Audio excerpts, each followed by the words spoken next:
Hello everyone, my name is Anna Cook, and today I will be discussing two powerful tools we all have access to for supporting our brain health: physical exercise and yoga-based brain longevity practices. We all know now that the brain can continue to grow throughout our lifetime, a process called neurogenesis, and exercise is one of the best ways to support this. The Alzheimer's Research and Prevention Foundation has also developed a yoga manual called Brain Longevity Yoga: Exercises for Every Body, designed to support memory, mood, and emotional balance for people of all ages and abilities.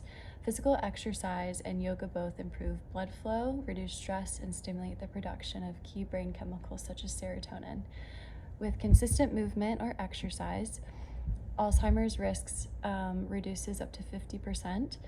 The progression of memory loss also slows, and the focus, mood, and energy enhances. Research also shows that yoga helps improve sleep, reduces inflammation, and increases quality of life. Like earlier with neurogenesis, we used to believe that the brain cells did not grow over time, that it stopped as we aged. And now we know that new brain cells can be created throughout the lifetime, especially in the hippocampus, which is the brain's memory center.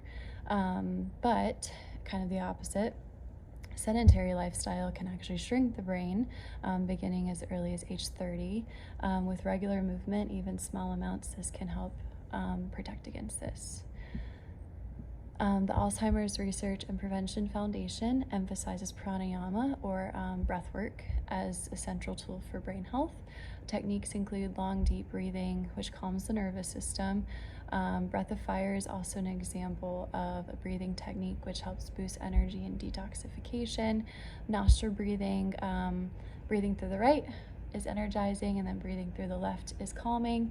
And then you can also alternate between the two to balance the brain hemispheres. These practices regulate stress, enhance focus, and promote emotional balance.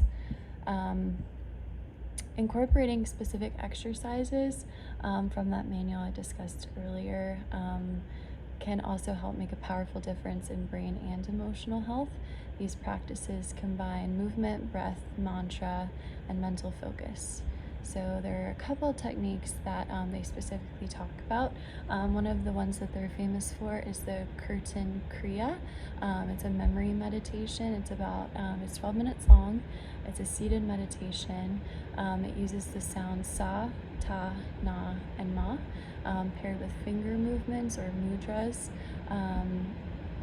Sometimes this is seen a lot with Kundalini yoga, different mantras, using different hand positions and things like that too. Also, research from UCLA and the Alzheimer's Research and Prevention Foundation has shown that practicing this can improve cognitive function and memory, reduces stress and anxiety, and increases blood flow to key brain areas. And it's accessible to all, and it can be done seated or laying down as well, as long as you're in a relaxed position.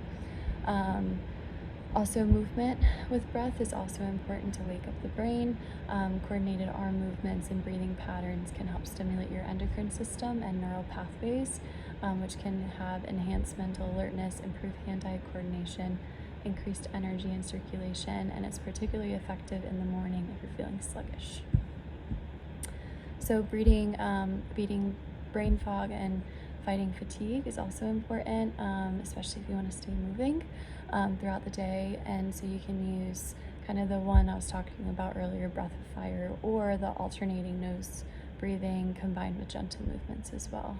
This will help boost oxygen flow to the brain, clear mental fatigue, and improve focus and mental clarity, especially, the midday kind of slumps. De-stressing is also really important. So calming breathing techniques such as the left nostril breathing is linked with activating the parasympathetic nervous system, so your rest and digest. This can help lower cortisol, improve emotional regulation, and promote a sense of calm and well-being. This one's really good for stressful situations, or if you're having trouble sleeping as well. And a big thing they also discuss is before each practice, whether it's a breathing technique or yoga, having an intention before you practice encourages your presence, a deeper meaning to your practice, and enhances the cognitive and emotional benefits as well. And the best thing to do is consistency, whether it's walking, dancing, lifting weights, yoga, any sort of physical exercise. The best thing is consistency.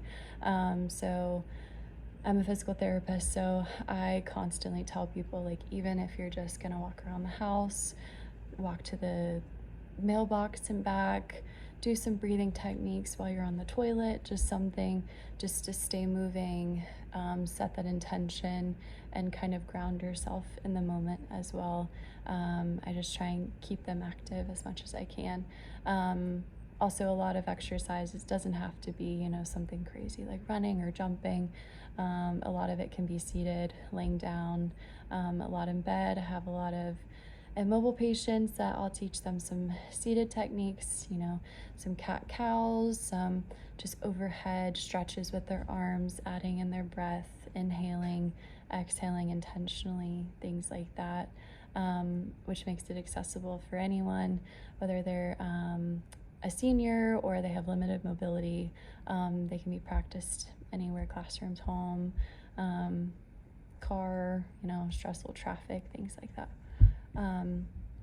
So the CDC recommends that we have 2.5 hours of moderate aerobic exercise a week, or an hour and a half of vigorous exercise, 2 strength sessions, and movement throughout the day to counteract sitting. So I usually recommend people at least set a little timer on their phone so they're not just sitting in front of their computer all day, or if they're in the car, frequent stops and things like that, just because I know we can tend to get into kind of the zone and not really want to move for a few hours. So setting a timer on your phone or on your watch or something, just to kind of remind yourself also to breathe, because we tend to forget to breathe, but also to move around.